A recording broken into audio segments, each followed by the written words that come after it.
Ons het hierdie woensdag, donderdag en vrydag bietjie met die graad sessies hier na die SOS kamp toe gegaan en daar bietjie met hulle 'n klomp goeders te doen en dan gaan dit oor wat alles in die natuur aangaan en so aan. Dit is ongelooflik om net weer 'n slag so in die natuur te beweeg en net weer te sien hoe God se skepping lyk. Want laas jaar toe ons daar was, toe het daai hele plek omtrent afgebrand, daar was omtrent niks gewees nie. En hierdie jaar toe ons daar kom, hoe die brand nodig was om al hierdie nuwe lewe weer te bring. Daar is 'n stuk in Maleagi, die laaste gedeelte wat sê dat die vuur reinig en brand al die onsuiverhede weg. Ons verstaan nie altyd dalk hoekom goeders gebeur soos wat dit gebeur nie en hoekom deur jy 'n sekere gedeelte van jou lewe gaan en 'n sekere fase van jou lewe nie. Maar as jy terugkyk op 'n stadium, dan verstaan 'n mens of jy kry bietjie meer helderheid rondom dit. So, en op hierdie SOS kamp het ons bietjie oor Dawid gepraat en waar Dawid en Goliat, ons het Dawid en Goliat dienste hierso en die rede hoekom ek met hulle altyd daaroor praat is want dis die ouderdom plus minus wat Dawid was toe hy vir Goliat verslaan het. Want kan jy dink 'n 13-jarige kind het vir Goliat verslaan. En ons het week 'n kwartaal van gebed en ons het bietjie gesit en gesels daarso by een van die wyke en 'n klomp interessante feite wat ons nie altyd weet nie vorendag gebring en ek het net besluit ek wil vandag bietjie van daai ook inbring in vandag se preek. So as ons gaan kyk na Dawid en jy wil bietjie meer oor Dawid weet, is Dawid se, ek wil amper sy hele lewe saamgevat in 1 en 2 Samuel. Daar word vertel van wie Dawid is, wat hy gedoen het en hoe hy opgetree het en al die goeders wat hy aangejaag het, die goeie goed en die slegte goed.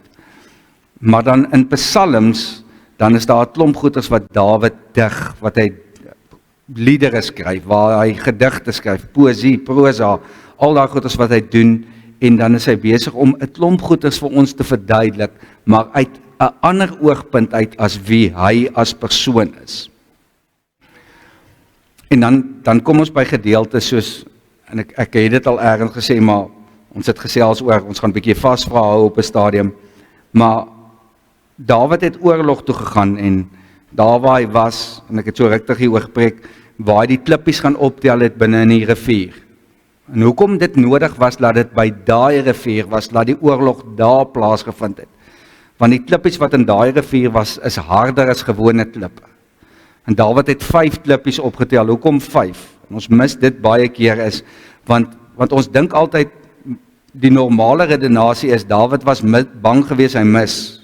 Maar as jy gaan lees in die Bybel, dan staan daar so, hy kon op 100 meter kon hy 'n veer van 'n paal afgooi. So hy was redelik akkuraat geweest met 'n slingervel. Dit was deel geweest van oorlog toerusting. Dis soos wat ons R4's en R1 en G5 kanonne gehad het. Hulle het artillerie gehad en hulle het al hierdie goed gehad en slingervel was een van die wapens wat hulle gebruik het. So dit was nie 'n speelding geweest nie. En waar hy gegaan het en waar Dawid hierdie klippies gaan optel het. En vra ek vir die kinders, en weet julle hoekom? Dan wil ek amper vir julle vra, weet julle hoekom? Julle hoef nou nie 'n antwoord nie, maar in 2 Samuel 21 vers 22 verduidelik dit hoekom. Want daar staan, hierdie 4 was Rafaite wat in Gat gebore is, en Goliat het van Gat afgekom, dit was sy boeties. Dawid en sy manskappe het hulle laat sneuwel. So daai 4 boeties van Goliat het op die heuwels gestaan terwyl hulle besig was met die geveg. En Dawid het dit gesien en hy het geweet, weet wat, as hulle afkom moet ek kan verdedig. Dis hoekom hy 5 klippies gehad het. Hy het 1 gebruik om vir Goliat plat te gooi en hy het 4 oor gehad vir as die boeties afkom. So ek weet nie of jy dit geweet het. So het ons net bietjie gepraat oor hierdie interessantheid en wat Dawid so uniek maak. Want as ons kyk na Dawid, het Dawid 'n ongelooflike sagte plek in God se hart. Want hy leer ons 'n klomp goed in Psalms en hy sê 'n klomp goed oor Psalms en hy skryf dit in die 150 Psalms het Dawid dan nou nie almal geskryf nie, maar hy het meeste van dit geskryf. En dan leer ons bietjie van Dawid se denkwyse. En seker een van die bekendste literatuurstudies wat ooit al gedoen is op Psalm 23 gedoen. Die ouens wat nou baie erg daarin is, sal vir jou sê, dis een van die beste literêre werke wat jy kry, want dit het 'n klomp, ek weet nie presies wat alles nie, maar en baie keer dink gou by jouself by hoeveel funksies was jy al gewees En nou praat ek van funksies, dan praat ek van 'n funksie waar daar net normaalweg geopen is, of by 'n begrafnis, of by 'n troue wat Psalm 23 gebruik is. Dis amper die go-to gedeelte om te preek oor as jy by 'n begrafnis kom is Psalm 23.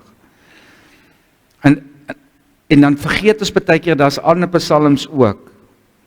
En as jy 'n bietjie deur die psalms beginne lees, en ek wil jou half encourage, ek wil sê, doen dit bietjie. Maar hier is die belangrike gedeelte, en ek doen dit met die finalejaars ook, is, lees die psalms woord vir woord. Ons lees so vinnig baie keer oor goeders, laat ons dit heeltemal mis wat daar staan. Ons het dit, en dan het jy daai stuk al hoeveel keer gelees. Maar as ons stadig deur dit gaan, dan ewe skielik tel jy 'n klomp goed op wat jy nooit voorheen raak gelees het. So ek wil jou aanraai om, as jy dit doen, om dit rustig te lees en letterlik woord vir woord te lees en in te neem wat die woorde sê.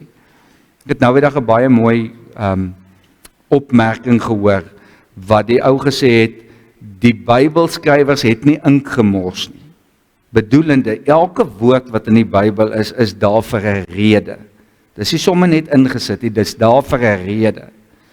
Ons het so 'n bietjie gesels oor die Bybel wat in Grieks en Hebreëus en Aramees geskryf is, en hoe dit baie ryker is as wat ons ooit sal verstaan, en wat hulle probeer iets weer gee, die Bybelskrywers, om vir ons te verduidelik.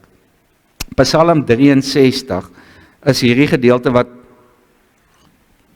Dawid skryf, en hoor gou hierso, en dis vir my hierdie ding van, as jy regtig na God soek, daar's net, ekskuus, ek onderbreek myself, daar's 'n gedeelte in die Bybel wat my baie bang maak, en dis die volgende gedeelte, nie almal wat vir my Here, Here sê, sal gered word. En dit moet jou ook redelik op jou pasop hê. Want hier is die rede hoekom ek dit sê.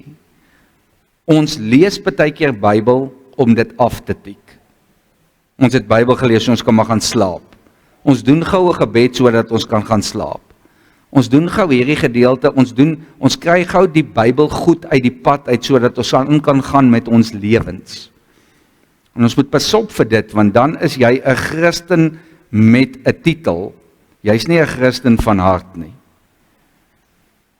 En ek wil sê, as jy regtig na God soek, as jy smag na God, wil ek amper sê, hierdie moet jou kreet wees, Psalm 63, wat sê, ek soek U, o God, my God, ek dors na U, ek smag na U, soos 'n dor en droë land, 'n land sonder water.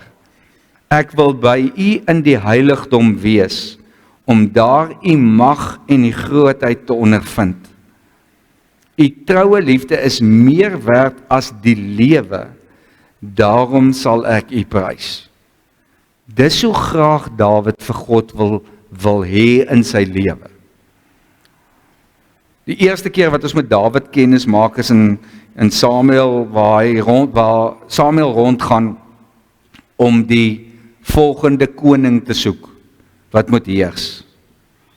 En ons ek hoop jy ken die storie van al die boeties wat daar opgelaai is, en dis die mooi is en die lang is en die sterk is en almal, en hulle staan daar so, en Samuel kom daar aan en hy sê nee, nie jy nie, nie jy nie, nie jy nie, nie jy nie, en hy gaan deur hulle almal, en dan vra hy op 'n stadium, maar is daar nie dalk nog een nie, of nog seuns wat nie hier is nie, en dan sê hy, ja, o ja, en dis so half, ek wil amper sê, by the way, o ja, daar is nog een, maar hy pas skape op.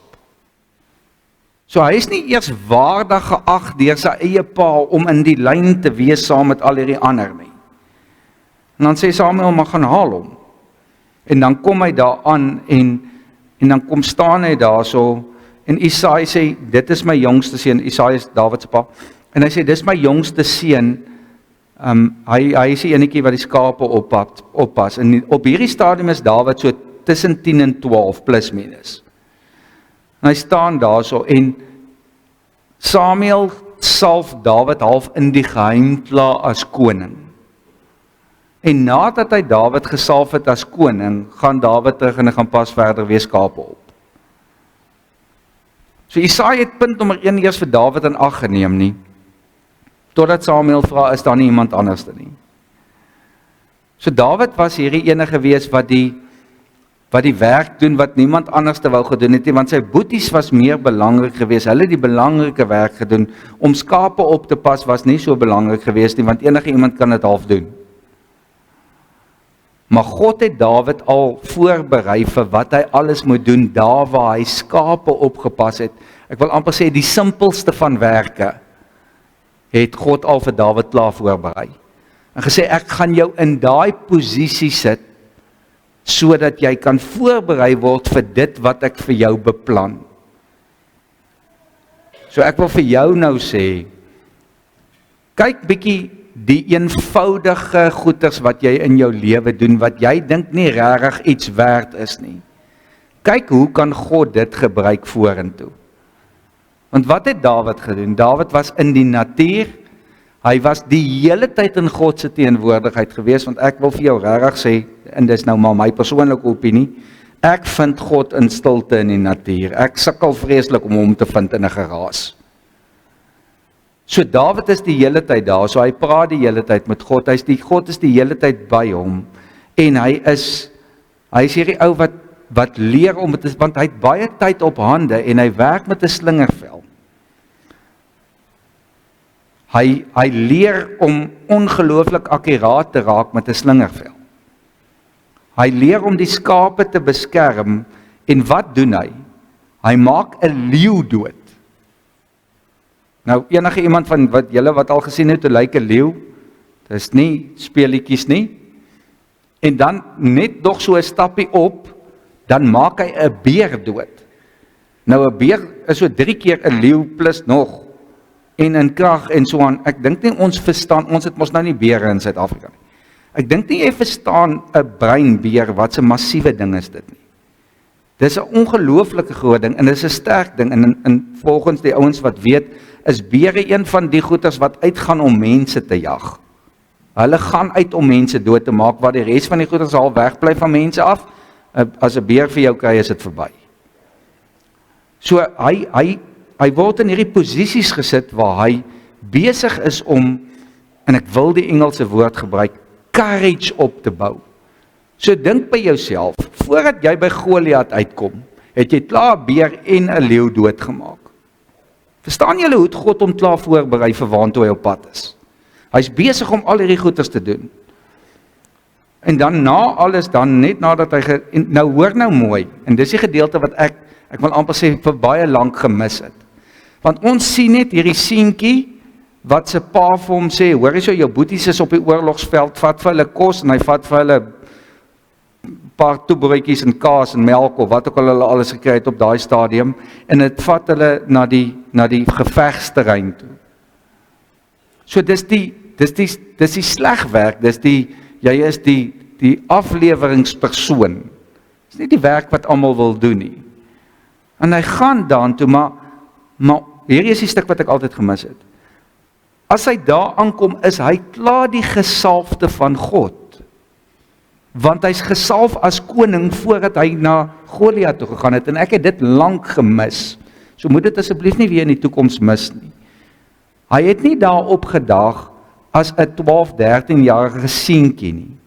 Hy het opgedag as 'n baasvegter wat 'n leeu doodgemaak het, wat 'n beer doodgemaak het, wat die skape beskerm het, wat 'n gesalfde is van God, en as gesalfde van wat die koning is wat hierdie Israeliete gaan regeer op 'n stadium. Dis wie dit was toe hy daar opgedaag het. En ons mis dit baie keer. En dan weet ons die Bybel sê, Dawid was 'n man na God se eie hart. So Dawid in vandag se terme sal ons sê, Dawid was God se oogappel. God het regtig van Dawid gehou. En dan kyk ons na Dawid se lewe, en ek wil amper vir jou sê, dink gou by jouself, as iemand moet sê, jy is regtig iemand na my hart. Jy's iemand na my eie hart. Dis mos daai trotsheid wat in jou opkom, as iemand vir wie jy lief, as iemand wat vir jou lief is, en vir wie jy lief is, daai kompliment vir jou gee. Jy sê dit nie vir enige iemand nie. God sê vir Dawid, jy is 'n kind, jy's my kind so na my hart, jy's 'n man na my hart. So, ons gaan nou 'n bietjie vorentoe spring waar Dawid bietjie groter is, en hy doen 'n klomp verskillende goed as wat ek gesê het, en hy's net om te onthou, die koning, want ons gaan nou na die gedeelte toe gaan waar hy klaar koning is. Die koning kom van skaapwagter af, musikant, digter, baasvegter, teoloog en soldaat. Dawid het 'n leeu doodgemaak, 'n beer doodgemaak, Goliat verslaan, dis alles, dis sy op sy CV. Maar hier's die ander gedeelte van Dawid wat ons nie altyd lekker wil sê nie. Dawid het ook ongelooflike, onnosel besluite gemaak. God se oogappel het ook onnosel besluite gemaak. Die beste wat ek het kan beskryf is dit the good, the bad and the ugly, want hy het regtig al daai goed gedoen. Nou spring ons 'n bietjie vorentoe in Dawid se lewe, net om te verstaan, of om amper nie te verstaan hoe om te sê dat Dawid is 'n man na God se eie hart toe. As jy jou Bybel by jou het, blaai vir my asseblief na 2 Samuel 11 toe.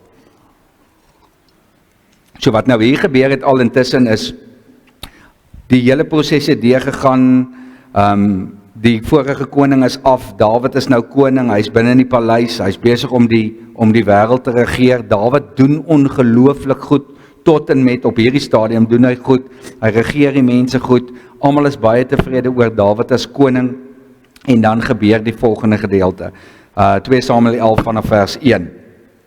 In die lente, die tyd waarin die konings gewoonlik optrek om oorlog te maak. Nou, ek het al hoeveel keer gesê, onthou nou, as die Bybel vir jou iets sê, is dit belangrik, en daar's 'n rede hoekom dit sê. So wat sê hierdie gedeelte?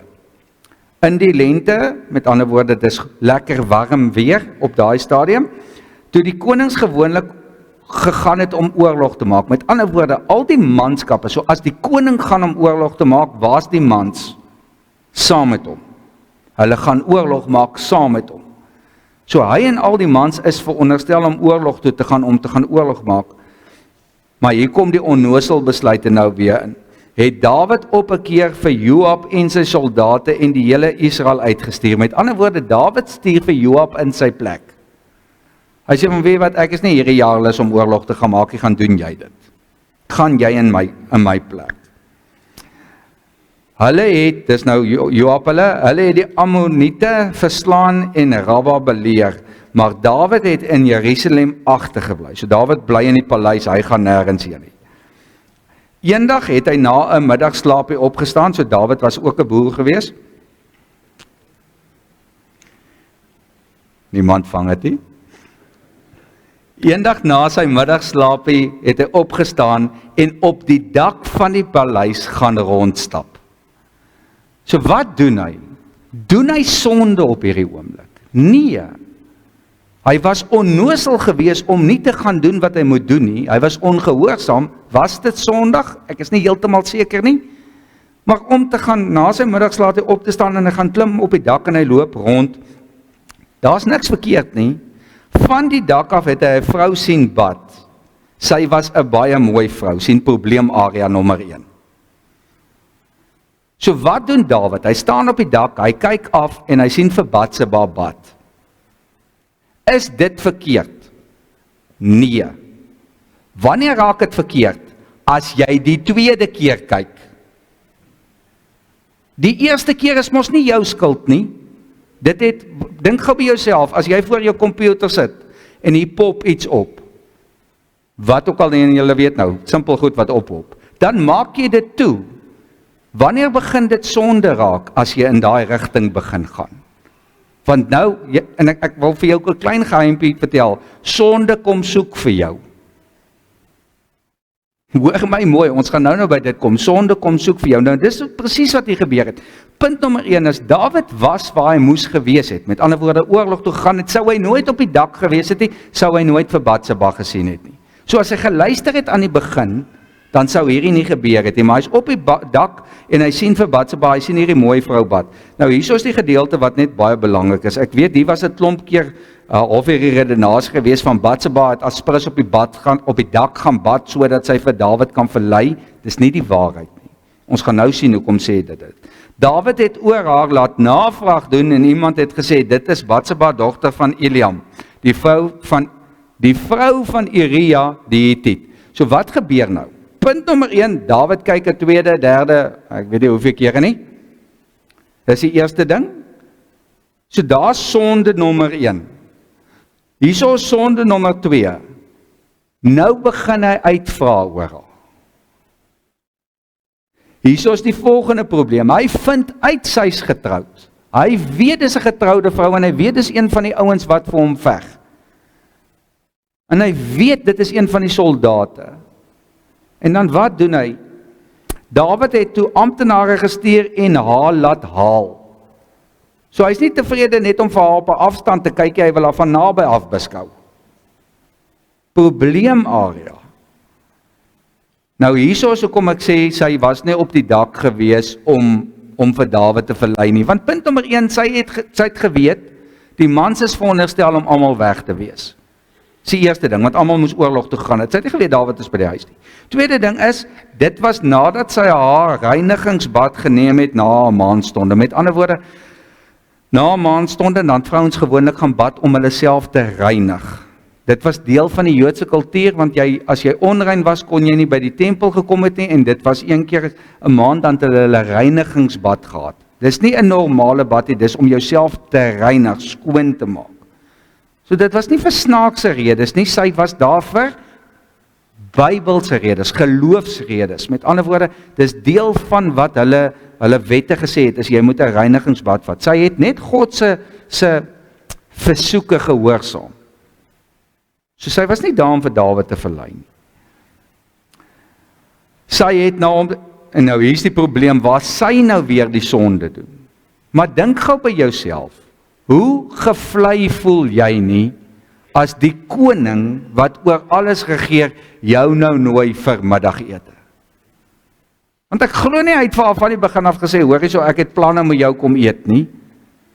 Hy het teen vir haar gesê, kom vir middagete, of wat ook al het mag wees, ek wil jou sien. En onthou, as 'n koning jou laat summon, as 'n koning jou laat kom jy, daar's nie 'n manier nie, jy's op pad na hom toe, of jy kan straf wees daar rondom, so sy het net opgedag, maar hier kom die probleem nou in. Sy het na hom toe gekom, en hy het by haar gaan slaap. Hoor mooi wat sê hy, en hy het by haar gaan slaap. Daarna as hy terug huis toe, die vrou het swanger geword, en vir Dawid laat weet, ek is swanger. So kom ons verstaan dit gou mooi wat gaan aan hierso. Die mans moes weg gewees het, Dawid moes nie daar gewees het nie, hy sien hier die vrou op 'n afstand, hy kyk 'n tweede of 'n derde keer, probleem. Hy kry die getroude vrou, vind hy uit, daar moes hy opgehou het, dan laat kom hy haar na hom toe, weer verkeerd, dan slaap hy haar weer verkeerd, dan raak sy verwagtend weer verkeerd. Hier's die probleem van verkeerde besluite, en almal van ons was al daar. Het jy al agtergekom as jy verkeerde besluite maak, hoe snowball daai ding wat jy 'n besluit op 'n besluit op 'n besluit op 'n besluit moet maak om hierdie ander besluite wat jy verkeerd gedoen het te reg te maak. En dis presies wat hier besig is om te gebeur, want dit raak erger. Die res van die storie raak nog erger. Dawid doen wat soveel van ons doen as ons agtergekom het ons het gefouteer. Want ek het mos nou al hoeveel keer in my lewe dit agterkom. Daai wonderlike kinders van my. Dan weet ek hulle het aangejaag. Dan vra ek vir hulle, het julle dit gedoen? Nou ek het 'n nuwe vraag, maar dit is alles nou te groot al vir dit, maar so vir die jonger ouers, hier is vir julle 'n bietjie raad. As jy wil uitvind wie is die skuldige party, dan doen jy die volgende.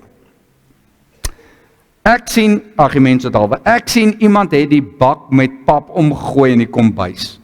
Albei se antwoorde, of hoeveel hulle ook is, dit is nie ekkie. Sê nie, ek het nie gesê dis jy nie.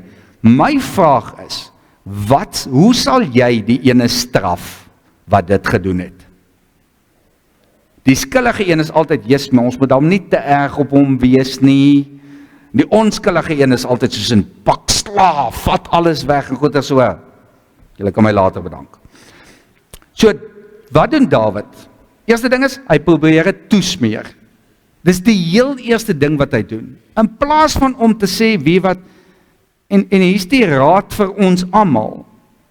Dis soveel makliker om net die waarheid van die begin af te vertel, want Dink gou by jouself, hoeveel keer moes jy 'n leuen probeer onthou het en dan verander die storie en dan kom maar stertjies by en dan kom goed by en al sulke tipe goeters. So Dawid probeer dit toesmeer. Wat doen hy nou volgende? En julle kan verder gaan aanlees, ek gaan net vir julle vertel. Hy nooi vir Batsheba se man, Uria. Hy sê vir hom, hoorie, kom van die oorlog af, jy werk hard en jy's besig om 'n goeie werk te doen. Kom net huis toe, laat jy dan net so vir 'n dag lank rus. Hoekom doen hy dit? Hulle is op oorlog, hulle is tussen 'n klomp mans, dit gaan rof, dit is niemand bad nie, niemand. As hy huis toe kom, is die kanse baie groot dat hy by sy eie vrou gaan slaap. Dis net om eintlik sy skande weg te steek, want dan gaan daar nie vingers gewys word nie, want dis mos my kind. So, en dan sê Uria vir hom, nee, daar's nie 'n manier nie, ek gaan nie, want my manskappe is daar buitekant, hulle is in gevaar, ek wil dit nie doen nie. Want hoe's dit nou, ek gaan huis toe en ek gaan bly met my vrou, lekker veilig en hulle is in gevaar. En dan sê Dawid, dan hou hy aan, dan sê hy, nee, maar kom, en dan hou hy vir hom 'n partytjie, en hy maak hom dronk met die idee dat hy gaan teruggaan, en Uria gaan dan en hy gaan bly op 'n ander plek, hy gaan bly nie by sy vrou nie, en nou kom Dawid agter, maar nou het hy regtig probleme. Wat is die volgende ding wat hy doen? Uria sê nee, Dawid sê, hier's probleme, en dan stuur hy hom terug oorlog toe, want dis mos nou wat hy wou gehad het. Maar hy laat weet, die ouens wat in beheer is, sit vir Uria heel voor, en as die oorlog as dit begin warm raak daar, dan skuif julle daai ouens bietjie terug. So wat doen Dawid? Hy laat eintlik vir Uria vermoor. Hy laat hom, hy sit hom daar waar hy weet, daar's nie 'n manier wat hy lewendig gaan terugkom nie, en net om seker te maak, en dis is hy trek daai ou bietjie terug. Dis hartseer om te dink dat Uria meer goddelik optree op hierdie oomblik as wat Dawid doen. Uria het meer waarde en ordentlike sienings oor die wêreld, en ons kan nog 'n klomp goed bysit, as wat Dawid het. Dawid laat Uria in effek vermoor. Ons lees baie keer sommer vinnig oor dit, maar daai paar verse wat ons praat van wat Dawid die ou gestuur het en hy's doodgemaak alles, en dis 2 of 3 verse. Daai was omtrent 'n jaar waarin dit plaasgevind het. So sien, dis die probleem met sonde. Sonde sluk vir jou in en dit hou vir jou onder. En dit sê vir jou die hele tyd van jy's verkeerd, God gaan jou nie vergewe nie, jy kan nie uit dit uitkom nie, dit help nie, jy probeer om vergifnis vra nie, dis die probleem met sonde. Sonde trek vir jou af ondertoe. So waar gaan alles verkeerd? Eintlik maar aan die begin. Daar wat Dawid op die verkeerde plek op die verkeerde tyd was. Hy was nie waar hy moes wees nie. Konings is veronderstel om oorlog toe te gaan, en dis totaal en al buite Dawid se karakter. Dawid se karakter is, hy's die een wat gehoorsaam is. Hy's die ene wat gaan skape oppas. Hy's die ene wat die kos gaan vat. Dis sy hele lewe was hy gehoorsaam. So hierdie is heeltemal buite Dawid se karakter. Hy pas skape op. Hy is die een wat die slegte werk doen. Dis 3 goed wat vir my uitstaan hierso. Dit is moeilik om die regte ding te doen as jy op die verkeerde plek is. Hoor mooi. Dit is moeilik om die regte ding te doen as jy op die verkeerde plek is. 'n Alkoholist kan nie in 'n kroeg gaan sit en sê, weet jy wat, ek gaan net die peanuts geniet nie. Dit is mos nou regtig nie slim nie. So bly uit situasies uit wat jy weet problematies is. Dis jou keuse. Jy kan kies om in daai situasie in te stap, of na daai plek toe te gaan, of saam met daai mense te gaan, saam met daai mense na daai en daai ding, want jy weet wat gaan gebeur daar. En verrassing, God bly nie by die huis as jy gaan rugby kyk nie. God bly nie by die huis as jy op 'n toer gaan nie. Hy gaan saam. So pas op vir dit. Ek het net nou gesê, sonde sal vir jou opsoek, waar ook al jy is, veral as jy die Here dien, soveel meer. Dis asof dit jou target. As ons die regte ding wil doen, veral dan, dis wanneer sonde aan mekaar oor jou pad kom. Dawid het nie gaan soek vir sonde nie, dit het oor sy pad gekom. Dawid was nie sondig gewees, hy was onnosel gewees om op die dak te wees, want hy moes op 'n ander plek was, maar hy het nie sonde gepleeg daar nie. Die volgende stap was die sonde. Hy was op die dak, en hy het Batseba gesien. So my vraag aan jou is, waar's jou dakke? Waar's die plekke wat jy beweeg, wat jy nie moet wees nie? Jy weet in jou lewe is daar 'n klomp dakke wat jy moet afbly vanaf. So wat is dit? Bly van dit af, want dit gaan probleme veroorsaak. Tweede punt, ons moet 'n aktiewe, ek wil amper sê gevegsplan hê, om teen sonde op te tree. Met ander woorde, bly weg van daai plek af. Dis my eerste plan om dit te doen. Hier's die punt, sonde begin klein. Nie dat daar groot en klein sonde is nie, maar sonde begin klein. Dis soos ons het almal die gesegde hoor van almal steel klein en dan begin dit al hoe groter en groter en groter raak. So dis dieselfde met sonde. Sonde begin op klein goedjies. Dis klein goedjies waarop jy ingee. So nou het ek hieroor gepraat. Het julle al agtergekom hoe ons ewe skielik begin gewoond raak het aan wat op TV gebeur, wat op flieks gebeur, wat in series gebeur? Dis asof dit half normaal is. Ons sien dit nie eers meer raak nie. Ons is so gekondisioneer om saam met dit te leef, ons mis dit heeltemal. Met ander woorde, dit breek bietjie vir bietjie die pad aan die water konsep. Bietjie vir bietjie breek dit jou af, want sonde begin klein. Jy kan verhoed om dit te doen, jy kan nie verhoed oor wat oor jou pad kom nie. Die klik van die muis, jy kan dit verhoed, want dis daar waar jy jouself moet keer. Net 'n ander ding, so side note, ander ding is, die duiwel vat jou aan op jou swak plekke. Nie op die goed waarop jy sterk is nie, op jou swak plekke. So wees versigtig daarvan. As jy weet jy het 'n swakheid vir A, B en C, pas op vir dit. Want dis waar die duiwel jou gaan aanvat. Wat is die klein besluite waarop jy ingegee het? Die klein goedjies wat jy dis okay. Ek sê mos een van die moeilikste dinge, en hier sit klomp besigheidsmanne hierso, en boere, en besigheidsmense is mense wat besig is om besigheid te doen. Daar's 'n moeilike ding, en dink gou by jouself, en jy's dalk deur hierdie week, waar jy etiese besluite moet neem, en wat jy weet wat is reg, en jy weet wat is verkeerd, en jy kies die verkeerde pad. En hier's die ander ding is, moenie ander mense op 'n plek sit wat jy hom op 'n etiese plek moet sit, wat hy vir jou daai besluit moet maak nie. So kom ons kyk na mekaar. Dis hoekom ons gemeenskap van gelowiges is, ons moet mekaar help. Wat is die klein besluite waarop jy ingee? Kyk bietjie na jouself, hoe die paadjies wat jy geloop het, al die verkeerde besluite, waar dit uitgekom het tot dusver. En dan die derde punt is, sonde vat jou na 'n plek wat jy nie wil wees nie. Sonde vat jou nie na 'n goeie plek toe nie. Dit beloof vir jou 'n klomp goeders, maar dit vat jou op 'n verkeerde plek. Niemand staan op een oggend en besluit, okay, ek gaan my lewe totaal en reëneer vandag met al die verkeerde besluite wat ek moontlik kan neem nie. Ek het dit in Engels geskryf, sonde overpromise en underdeliver. Gaan kyk bietjie.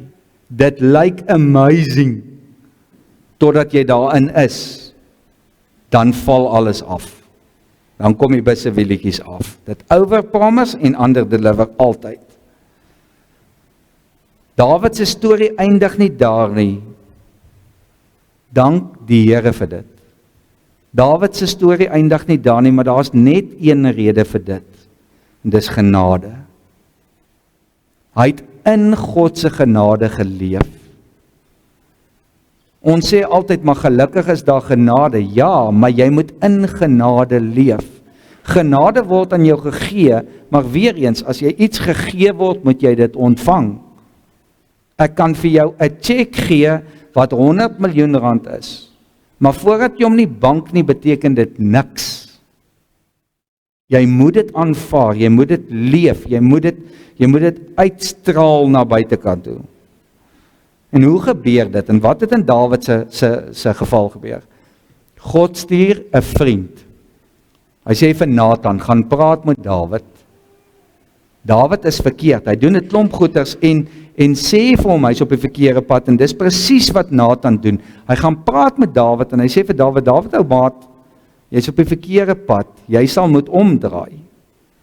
Die Engels het 'n mooi woord, repent, dis om vergifnis te vra, maar repent is my 'n mooier woord, want dit beteken vir my meer, want om vergifnis te vra is nie om te sê, Here vergewe vir my vir wat ek gedoen het nie, en ek doen môre dieselfde weer nie. Om vergifnis te vra is om regtig uit jou hart uit 'n plek van teerheid en seerheid en egte bedoelings te sê, ek vra om verskoning oor wat ek gedoen het, ek gaan my beste probeer om dit nie weer te doen nie. Ek weet ons gaan val, ons weet dit, maar dit beteken nie ons kan nie probeer nie. Dis waar die verskil ingekom het by Dawid. Dawid, hy het beter geraak, want hy het iemand gehad wat hom help. Enige iemand, ons het baie keer 'n geneigtheid om te sê, maar ten minste is ek dan nie so sleg soos persoon B nie. Jy wil agterkom, jy is gelukkig as ek dan nie so sleg soos daai ene nie. Nou het ek vir jou 'n verrassing. Net omdat jou sonde anders te lyk as daai persoon se sonde, beteken dit nie jy is beter as hy of sy nie. Dit beteken net jy is net so sondig soos hy of sy. Want die een waarteen jy dit moet meet is Jesus, en niemand kan by hom kom nie. So ons is almal sondig, so ons moet almal die hele tyd probeer om terug te keer na God toe. Wat maak Dawid dan anders? Hoekom is Dawid anders? Hy skryf Psalm 51. 'n Psalm van Dawid na aanleiding daarvan nadat die profeet Nathan na hom toe gekom het oor sy oorspel met Batseba.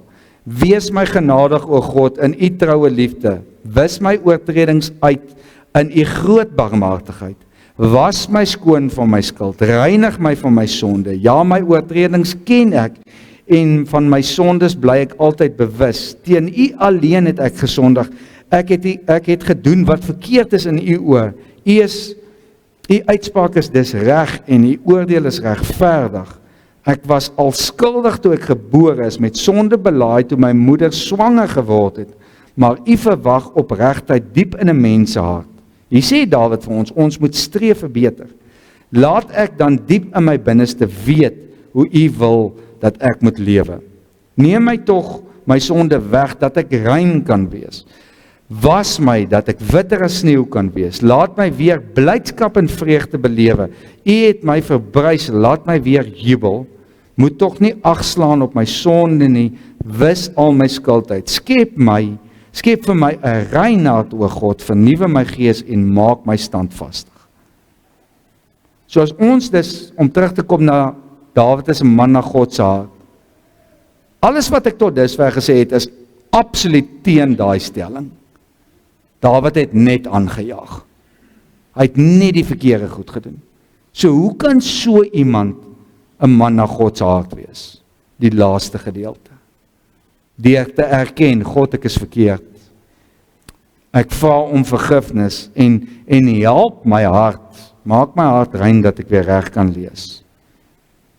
Dit gaan nie oor as ons sondig nie, want dit gaan daaroor of ons opreg vergifnis vra en wegdraai, hoor mooi, wegdraai van sonde af. Want wat gebeur as jy jou rug op sonde draai? Elke tree wat jy gee, stap jy verder weg van sonde af en nader na God toe. Dit is wat ons anders te maak as ons regtig by God is. Hoe doen ons dit? En ek sluit hiermee af. 3 goed. Erken jou sonde.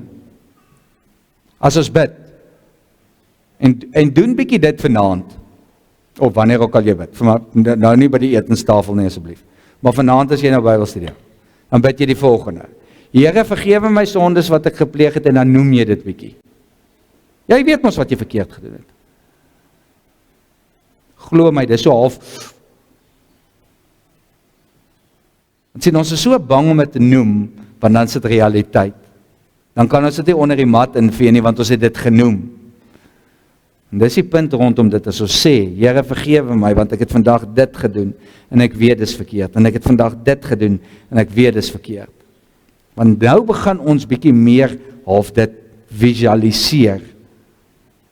En dan dink jy, hoe seer moet dit God maak, elke keer as jy daai verkeerde goed doen. So, erken jou sondes, vra vir genade, al kry ons genade, vra vir God en sê, God skenk my vandag ekstra genade, skenk my dat ek in u genade kan wandel, want sodra jy in God se genade loop, ek het dit al verduidelik, dan stap jy onder hierdie sambreel wat jou beskerm, waar God saam met jou beweeg.